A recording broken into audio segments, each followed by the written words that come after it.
तो कहानी की शुरुआत में हम एक लड़की को सोते हुए देखते हैं जिसका नाम होता है मित्सुहा मियामिज़ू। वो जापान के एक छोटे से शहर इतोमोरी में अपनी दादी और अपनी छोटी बहन के साथ रहती है। वो अपने सपने में किसी लड़के को कह रही होती है, क्या तुम मुझे भूल गए? और अचानक उसकी नींद टूट जाती है। वो बड़ी हैरानी के साथ अपने चंगू मंगू को देख रही होती है और उन्हें दबाने लग जाती है। जी हाँ, मैं इन्हें चंगू मंगू कहता हूँ। तभी अचानक वहाँ पर उसकी छोटी बहन योत्सुहा मियामिज़ू आ जाती है और उसे देखकर गुस्से से कहती है, मित्सुहा तुम आखिर ये कर क्या रही हो? जल्दी करो, नाश्ता तैयार है। ऐसा कहकर वो वहाँ से चली जाती है। इसके बाद मित्सुहा आईने के सामने खड़ी हो जाती है और अपने कपड़े उतारकर अपनी बॉडी को बड़ी ही हैरानी के साथ देखते हुए चीख कर कहती है, क्या? इसके बाद सीन शिफ्ट होता है और हमें अगला दिन दिखाया जाता है जहाँ मित्सुहा ब्रेकफास्ट कर रही होती है। उसकी दादी और उसकी छोटी बहन उसे कहते हैं, मित्सुहा आज तुम कुछ ठीक लग रही हो, कल तुम बहुत ही अजीब बिहेव कर रही थी। ये सुन के मित्सुहा हैरान हो जाती है क्योंकि उसे ऐसा कुछ भी याद नहीं होता। तभी अचानक रेडियो में ट्रांसमिशन होने लगता है कि इस साल के इलेक्शंस अगले महीने की 30 तारीख को होने वाले हैं और साथ ही टीवी में भी एक न्यूज आ रही होती है कि एक धूमकेतु जो 1200 सालों में सिर्फ एक ही बार दिखता है वो इस महीने पृथ्वी से नंगी आंखों से दिख सकता है। इसके बाद सीन शिफ्ट होता है और मित्सुहा स्कूल जाने के लिए तैयार हो जाती है और अपनी छोटी बहन के साथ स्कूल की तरफ निकल जाती है। रास्ते में उसे अपने दो दोस्त तेशी और सायाका मिलते हैं। सायाका उसे कहती है, आज तो तुम ठीक से अपने बाल बनाकर आई हो। और तेशी उसे कहता है कि क्या तुम्हारी दादी जी ने तुम्हारे ऊपर से साय को भगा दिया? मित्सुहा को कुछ भी समझ नहीं आ रहा होता कि आखिर ये दोनों क्या कह रहे हैं। तभी वो एक जगह से गुजरते हैं जहाँ पर कोई आदमी भाषण दे रहा होता है। वो आने वाले इलेक्शन में मेयर के पद के लिए बतौर कैंडिडेट खड़ा हुआ होता है। वहीं रास्ते में मित्सुहा को अपने कुछ और क्लासमेट्स मिलते हैं जो उन्हें मेयर और मेयर के ठेकेदार कहकर चिढ़ा रहे होते हैं। ये सुनकर वो तीनों निराश हो जाते हैं और चुपचाप अपने स्कूल की तरफ निकल पड़ते हैं। तभी वो आदमी मित्सुहा को देखता है और गुस्से से उसे कहता है, मित्सुहा पीठ सीधी करके चलो। सभी लोग मित्सुहा को देखने लग जाते हैं और उसके क्लासमेट्स उस पर हंसने लगते हैं। ये देखकर मित्सुहा बहुत एम्बेरस हो जाती है और चुपचाप वहाँ से आगे निकल जाती है। वो दबी आवाज में कहती है, सबके सामने मेरी बेइज्जती क्यों करवाई? यहाँ पर मैं आपको बता दूं कि वो मेयर कैंडिडेट और कोई नहीं बल्कि मित्सुहा के पापा हैं। इसके बाद सीन शिफ्ट होता है और मित्सुहा अपनी क्लास में होती है। वो अपनी नोटबुक को बड़ी हैरानी के साथ देख रही होती है क्योंकि उसमें लिखा था,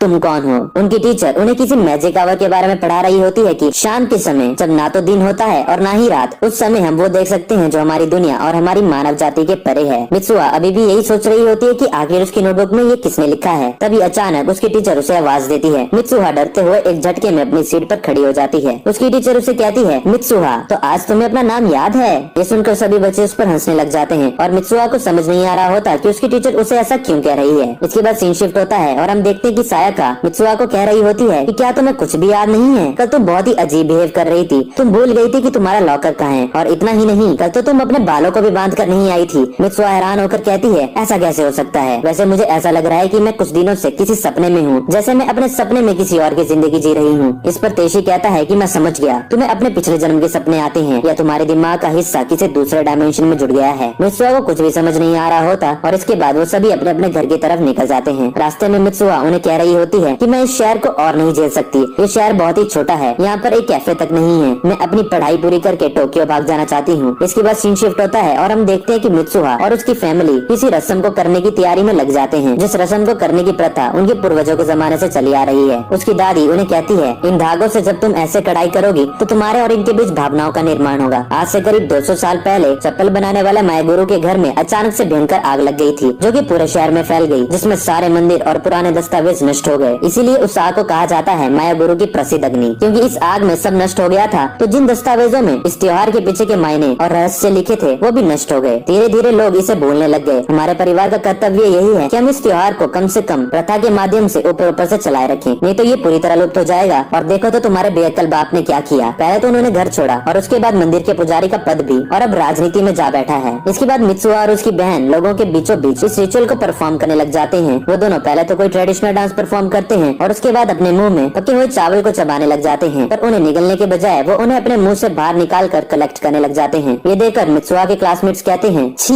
वो सबके सामने ऐसा कैसे कर सकती है, उसे ये करते हुए शर्म नहीं आती।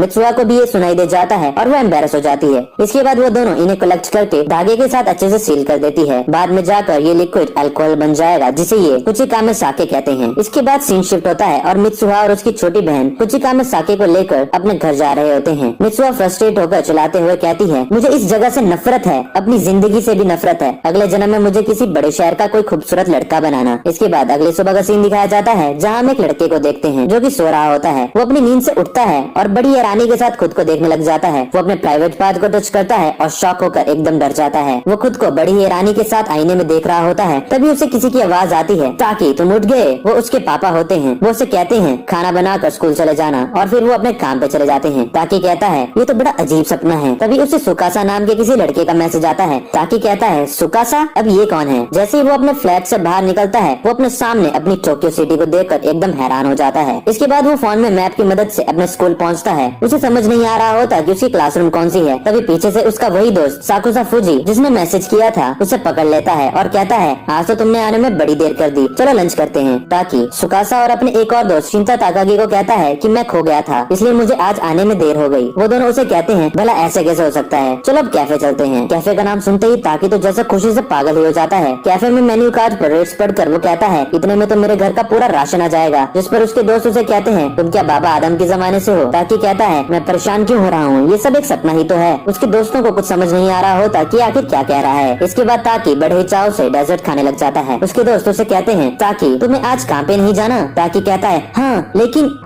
तुम लोगों को पता है कि मैं काम कहाँ करता हूँ? ये सुनकर उसके दोस्त बड़ी हैरानी से कहते हैं क्या?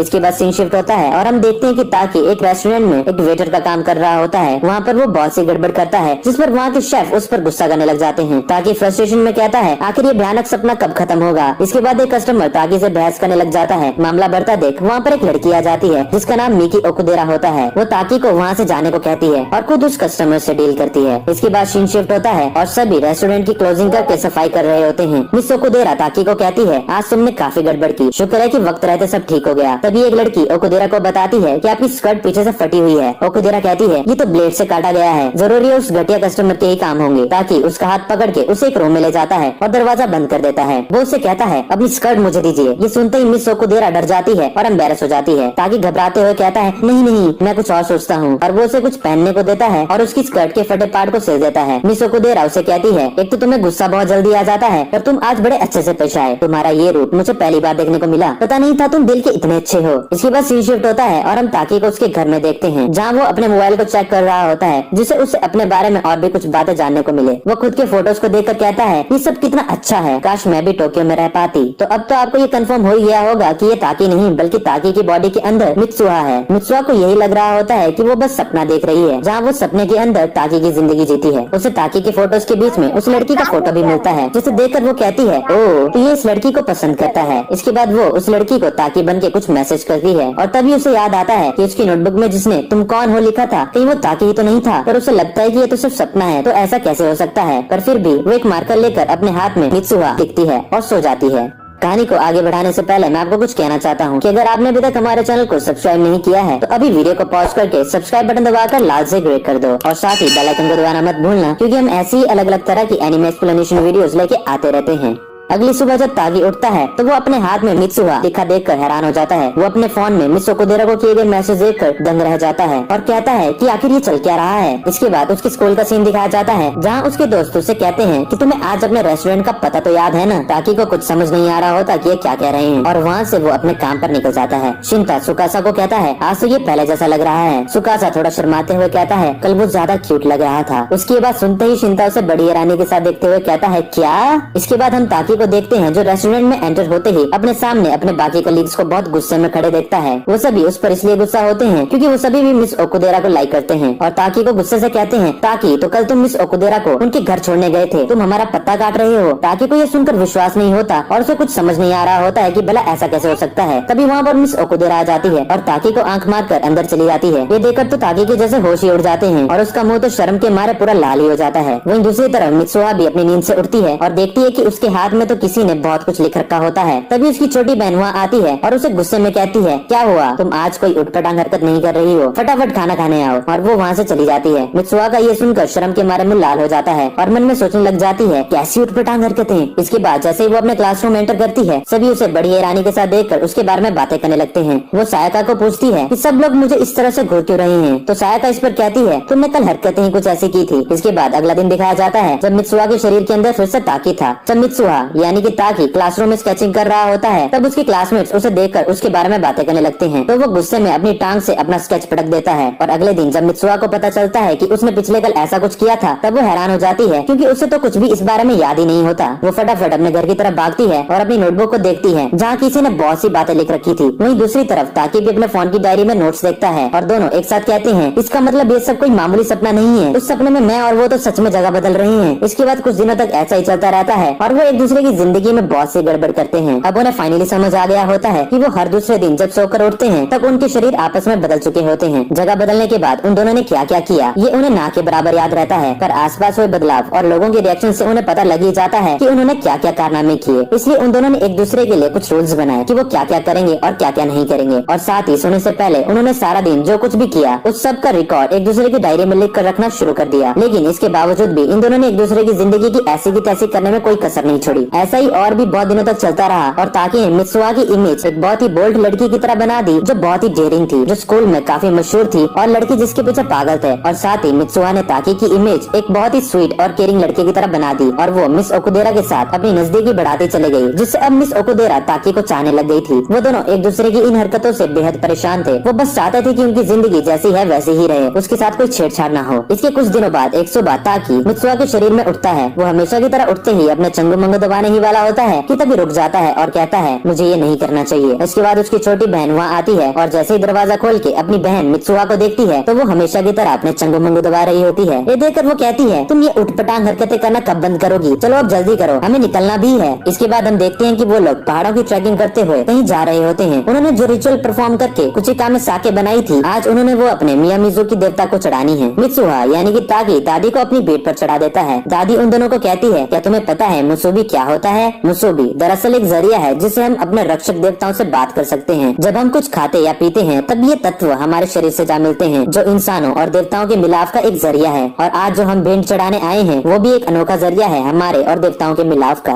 फाइनली वो कुछ देर बाद अपनी डेस्टिनेशन में पहुंच जाते हैं। मित्सुआ यानी कि ताकि बड़ी हैरानी के साथ कहता है, तो क्या यही है मियामिज़ू की देवता की कब्र? वहाँ जाने के लिए उन्हें एक छोटी सी नदी पार करनी होती है। उसकी दादी उसे कहती है, इस जगह को पार करते ही काकोरियो है। काकोरियो मतलब पाताल। अपनी दुनिया में वापस जाने के लिए तुम्हें वो सब यहाँ छोड़ना होगा जिसके लिए तुमने इतनी मेहनत की थी, मतलब कि कुचिका में साके को। ये एक तरह का तुम्हारा आधा हिस्सा है जो तुम मियामिज़ू की देवता को भेंट चढ़ाओगी। इसके बाद वो दोनों उस गुफा के अंदर जाके उसे वहाँ समर्पित कर देते हैं। इसके बाद वापस आते हुए उसकी छोटी बहन उसे एक जगह लाती है जहाँ सामने एक बहुत ही सुंदर लेक होती है। उसकी छोटी बहन उसे कहती है, शायद हमें वहाँ वो धूमकेतु भी दिख जाए, पर ताकि को समझ नहीं आ रहा होता कि किस धूमकेतु की बात कर रही है। तभी उसकी दादी उसे कहती है, मित्सुआ तुम अभी भी सपना देख रही हो ना? तभी अचानक ताकि की नींद टूट जाती है और वो देखता है कि उसकी आंखों में तो आंसू होते हैं, पर उसे समझ नहीं आ रहा होता कि ऐसा क्यों है। तभी उसे मिस ओकुदारा का मैसेज आता है और वो मैसेज देखकर एकदम शॉक हो जाता है क्योंकि उसे पता चलता है कि आज तो उसकी डेट है। दूसरी तरफ मित्सुआ भी आज अपने शरीर में होती है और अपनी नींद से उठती है। वो स्कूल के लिए तैयार हो रही होती है कि तभी उसे याद आता है कि आज तो ताकि की ओकुदेरा के साथ डेट है, जो उसका ही प्लान था। पर वो आईने में खुद को एकदम से रोता हुआ देखती है। शायद उसे यहाँ पर रियलाइज हो जाता है कि उसके दिल में भी ताकि के लिए फीलिंग्स है। और वहीं ताकि मिस ओकुदेरा के साथ बहुत ही स्ट्रेंज बिहेव कर रहा होता है। वो बहुत ही नर्वस होता है, उसे कुछ भी समझ नहीं आ रहा होता कि वो क्या करे क्या ना करे। मिस ओकुदेरा भी एक जगह उसे कहती है, ताकि ऐसा लग रहा है जैसे आज तुम नहीं कोई और हो। शाम को घर लौटते वक्त वो ताकि को कहती है, ताकि तुम्हें मैं हमेशा से ही पसंद थी ना, पर अब ऐसा लग रहा है जैसे तुम्हें कोई और पसंद है। इसके बाद ओकुदेरा वहाँ से अपने घर चली जाती है और ताकि अपने फोन में लिखा हुआ मित्सुआ का एक नोट पढ़ता है। मित्सुआ ने उसे लिख रखा होता है, तब तक तुम्हारी डेट खत्म होगी तब तक धूमकेतु के निकलने का समय हो जाएगा। तो ताकि को समझ नहीं आ रहा होता कि किस धूमकेतु की बात कर रही है, क्योंकि आसमान में तो कोई धूमकेतु होता ही नहीं है। वहीं दूसरी तरफ हम देखते हैं कि मित्सुआ किमोनो पहनकर आई होती है, क्योंकि आज वहाँ पर एक त्योहार होता है जो वो हर साल पतझड़ मौसम में बनाते हैं। उसे देख के उसके फ्रेंड्स एकदम हैरान हो जाते हैं क्योंकि मित्सुआ ने अपने बाल काट दिए होते हैं। उन्हें समझ नहीं आ रहा होता कि मित्सुआ ने ऐसा क्यों किया। इसके बाद वो त्योहार मनाने कहीं जा रहे होते हैं। तभी मित्सुआ और उसके दोस्त आसमान में वही धूमकेतु देखते हैं जो न्यूज में कहा गया था कि पृथ्वी के करीब से गुजरने वाला है। मित्सुआ उस खूबसूरत नजारे को देख ही रही होती है कि तभी वो धूमकेतु टूट जाता है और उसका एक टुकड़ा पृथ्वी की तरफ गिरने लगता है। इस दिन के बाद फिर कभी मित्सुआ और ताकि ने अपने शरीर नहीं बदले। ताकि हर दिन इसी उम्मीद के साथ उठता था कि क्या पता आज उसका शरीर फिर से मित्सुआ के साथ बदल जाए, पर ऐसा अब होता ही नहीं था। उसकी जिंदगी ऐसे ही आगे चलती रहती है और वो धीरे धीरे जो कुछ हुआ ये सब भूलने भी लग गया था। वो अपनी बच्ची कुछ यादों और थोड़ा इंटरनेट के सहारे से इतोमोरी शहर की कुछ तस्वीरें बनाता है जो वो मित्सुआ के शरीर में होता था तब देखा करता था। एक दिन वो ये सब तस्वीरें लेके उस जगह को ढूंढने निकल पड़ता है क्योंकि वो मित्सुआ से मिलना चाहता था। उसके दोस्तों को ये पता नहीं होता कि किसको ढूंढने जा रहा है, पर फिर भी वो उसे अकेला जाने नहीं देते हैं और उसके साथ मिस ओकुदेरा और सुकासा उसे कंपनी देने आ जाते हैं, क्योंकि ताकि अब बहुत सी चीजें भूल गया था तो उसे उस जगह का नाम भी याद नहीं होता। वो बस अपनी बनाई हुई उस लेक की तस्वीर के सहारे उस जगह को ढूंढने निकल पड़ता है। वो बहुत जगह भटकता है, न जाने कितनों को पूछता है, पर किसी को भी उस जगह के बारे में कुछ भी पता नहीं होता। बहुत ढूंढने के बाद एट लास्ट वो हार मान ही लेता है और वापस टोक्यो जाने का फैसला लेता है। रास्ते में वो तीनों एक रामेन शॉप में कुछ खाने को रुकते हैं। तभी वहाँ पर उस शॉप का मालिक उसकी बनाई गई तस्वीर देख के कहते हैं कि ये तो इतोमोरी की तस्वीर है। ताकि को भी ये नाम सुनते ही याद आ जाता है कि हाँ, उस जगह का नाम इतोमोरी ही तो था।